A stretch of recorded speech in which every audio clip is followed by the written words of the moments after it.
के साथ आगे बढ़ रहे हैं और सीधा रुख कर रहे हैं बड़ी खबर का। तो निकाय चुनाव को लेकर दिल्ली में हरियाणा बीजेपी की बैठक जारी है।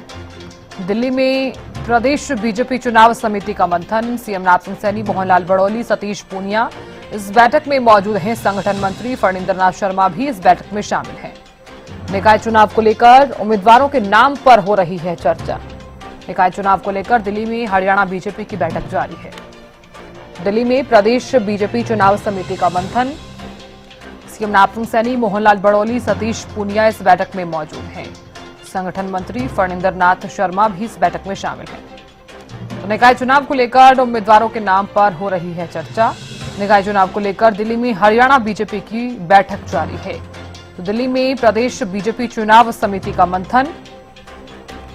तो निकाय चुनाव को लेकर भारतीय जनता पार्टी लगातार एक्टिव नजर आ रही है और इस बीच आपको ये भी बता दें कि ये बैठक, इसमें उम्मीदवारों के नाम पर चर्चा हो रही है।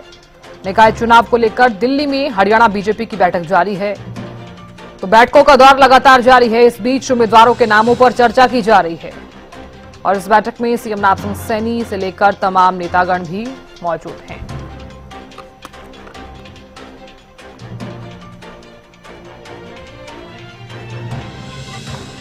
तो निकाय चुनाव को लेकर हालांकि भारतीय जनता पार्टी जिस तरह से एक्टिव नजर आ रही है और ये भी दावा किया जा रहा है कि Bharatiya Janata party triple engine सरकार बनाने जा रही है।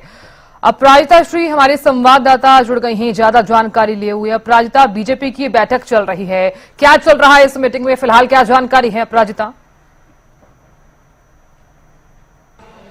बिल्कुल, देखिए प्रदेश चुनाव समिति की बैठक लगातार जारी है। सुबह 8 बजे से जिस तरीके से अध्यक्ष मोहनलाल बड़ौली की अध्यक्षता में ये बैठक जारी है, मुख्यमंत्री नाथ सिंह सैनी इस बैठक में मौजूद हैं। इसके अलावा प्रभारी सतीश पूनिया, फणींद्र नाथ शर्मा संगठन मंत्री इसमें बैठक में मौजूद है।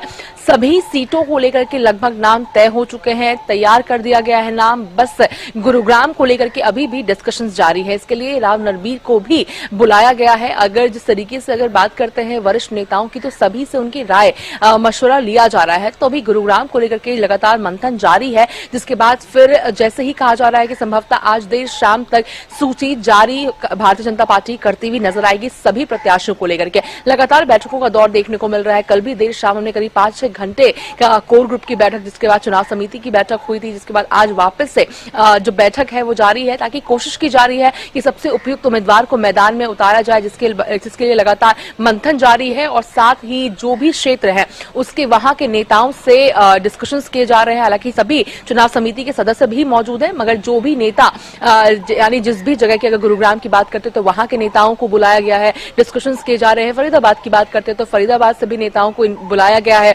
डिस्कशंस किए गए थे। जिसके बाद गुरुग्राम को लेकर कहीं ना कहीं अभी डिस्कशन जारी है।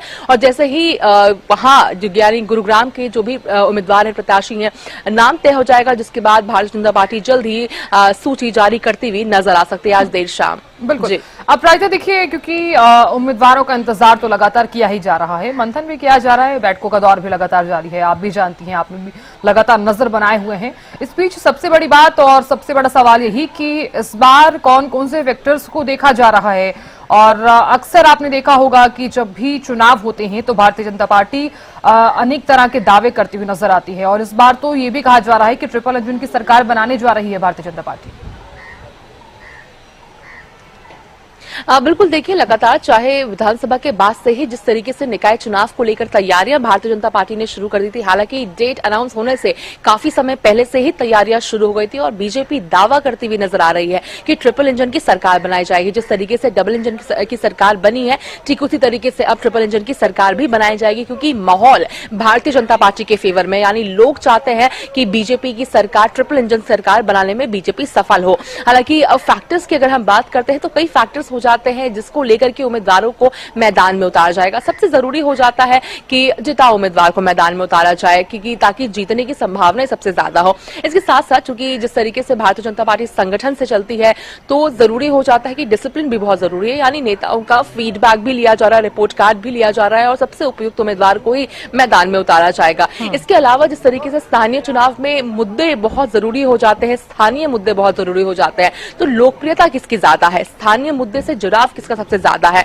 इन सभी चीजों को, फैक्टर्स को खंगाला जा रहा है, देखा जा रहा है, रिपोर्ट कार्ड को वापस से खंगाला जा रहा है और सबसे उपयुक्त उम्मीदवार को ही मैदान में यहाँ पर उतारा जाएगा। और कहीं ना कहीं इसीलिए भारतीय जनता पार्टी तसल्ली से हर एक फैक्टर की तरफ देख रही है और सबसे उपयुक्त उम्मीदवार उतारने के लिए ही लगातार मंथन का दौर भी यहाँ पर देखने को मिल रहा है। जी चलिए अपराजिता, आप नजर लगातार बनाए रखिएगा, जानकारी आपसे हम लेते रहेंगे। बहुत शुक्रिया।